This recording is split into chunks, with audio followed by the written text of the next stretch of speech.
It's coming from the Jesuit, the Vatican. You eating Catholic doctrine. That's what you are eating. That's why, and again, Revelation chapter 17, the Bible called this power whore, the mother of harlot. Means if this power is a mother, notice, that means that this power has a daughters. It's a Sunday churches that they accept their sun worship day. That's why it's Sunday. And watch even the spellings, you find out that's what it is. So friends, Jesus Christ is coming. Whether you go to church or not, friends, take a stand now. Saturday is the biblical day, the Sabbath, because God knows that in the end, the devil's going to make a lot of people forget the day.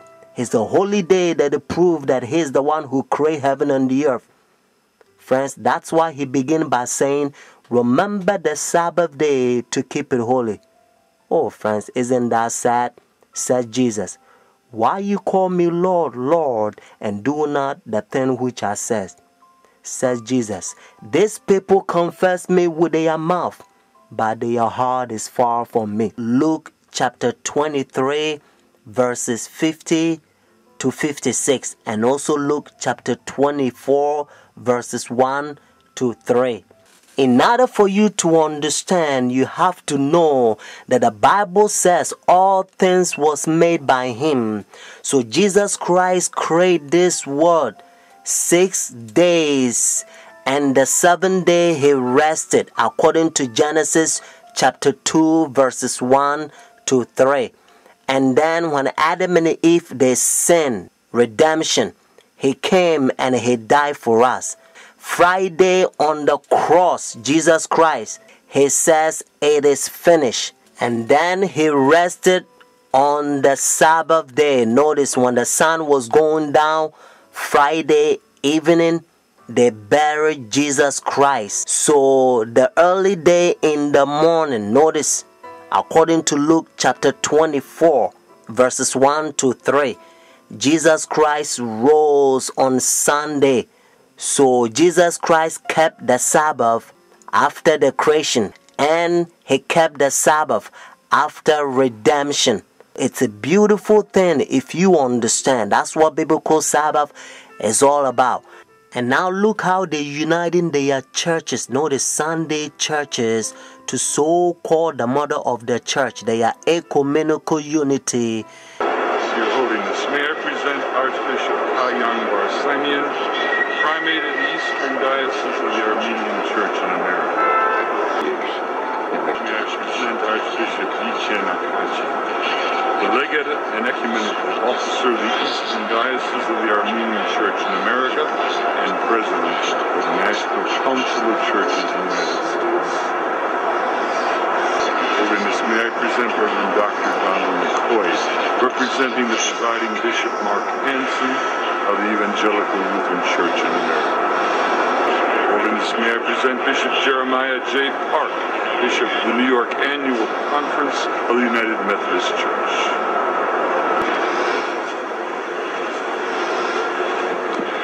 Your Holiness, may I present Reverend Wesley Granberg Michelson, the General Secretary of the Reformed Church in America. Your Holiness, may I present Reverend Dr. Clifton Kirkpatrick, the stated clerk of the General Assembly of the Presbyterian Church in the United States. Your Holiness, may I present Reverend Dr. William J. Shaw, President of the National Baptist Convention, United States. Your Holiness, may I present Bishop James Leggett, General Superintendent of the International Pentecost Holiness Church. Your Holiness, may I present Dr. Leith Anderson, President of the National Association of Evangelicals.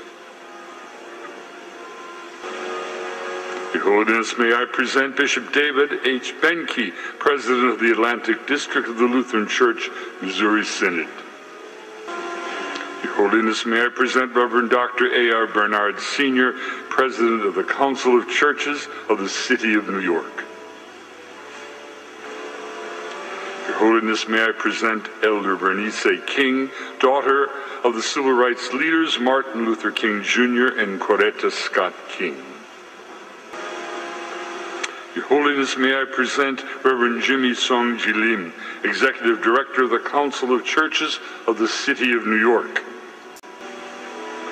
Your Holiness, may I present the Right Reverend Mark Sisk, Bishop of the Episcopal Diocese of New York. Do you understand the language? Your Holiness, and this is how they call this power. He think he is God. That's what their teachings is all about, friends. And you also know that when the religious leaders, when they come to meet this power, they wearing black, notice, dark color. They represent the sinners and he represent God. And now listen to what Bible says. This is the chapter, notice 2 Thessalonians chapter 2. This is the chapter the Protestant Sunday churches, their forefathers, they used to protest against this power during dark ages, and they call them Antichrist. Notice Antichrist. But now you don't hear from Sunday churches anymore because they betray their forefathers. Let's start from verse 3. Notice 2 Thessalonians chapter 2. Let no one deceive you by any means, for that day will not come unless the falling away comes first, and the man of sin is revealed, the son of perdition, who opposes and exalts himself above all that is called God, all that is worshipped, so that he sit as God in the temple of God, showing himself that he is God. Do you not remember that when I was still with you, I told you these things? And now you know what is restraining, that he may be revealed in his own time. Notice what it says in verse 7. For the mystery of lawlessness is already at work. Only he who now restraining will do so until he is taken out of the way. And then the lawless one will be revealed, whom the Lord will consume with the breath of his mouth and destroy with the brightness of his coming. The coming of the lawless one is according to the working of Satan, with all power, signs, and lying wonders, and with all unrighteousness, deception among those who perish, because they do not receive the love of the truth, that they may be saved. Friends, I urge you to call this number and order your own book. And the name of the book is The Great Controversy. Notice, The Great Controversy. And by the grace of God, you're going to become a better Christian. You're not going to fall to this Christianity that has become like a coffee and milk shake together, because the man of sin infiltrating the churches and they destroying doctrines.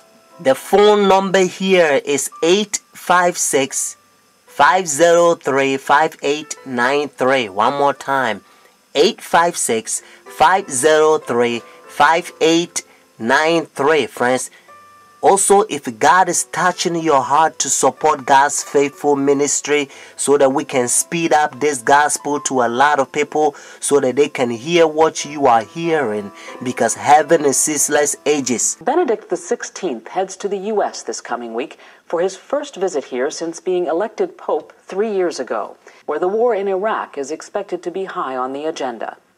On Friday, Benedict travels to New York, where he will address the United Nations General Assembly. The UN event was his original reason for coming to the U.S., and many experts believe that speech could be the most important of his trip. Kim Lawton takes a look at the unique role the Pope and the Vatican play on the world stage. Soviet leader Joseph Stalin was once questioned about the influence of the Vatican. Stalin is famously said to have replied, "The Pope, how many divisions has he got?" The answer, as it turns out, is more than Stalin and many others might have guessed. Experts say the Pope and the Vatican wield considerable global influence. They don't have economic engines they have to feed. They don't have armies. They don't have land. The Vatican is only 106 acres. It's the smallest nation state in the world, but it is a huge moral, spiritual superpower. In questo momento As the Bishop of Rome, Pope Benedict XVI is a spiritual head of the Roman Catholic Church worldwide. But he also wears another hat, head of state for the independent territory of Vatican City and the Catholic Church's government, called the Holy See. It's the tension between those two roles that actually gives him a resilience on the international stage, that he doesn't just speak for a geopolitical unit, but also for a demographic within the world. The Holy See has played an active global role for centuries. It has permanent observer status at the United Nations and has all the rights of full UN membership. The Holy See has formal diplomatic relations with 177 countries around the world, including the U.S. Ambassadors, called apostolic nuncios, represent the Holy See from embassies like this one in Washington, D.C. The U.S. has sent an ambassador to the Holy See since 1984. The current U.S. ambassador at the Vatican is Harvard law professor Marianne Glendon, who took up her post in February. James Nicholson held the position from 2001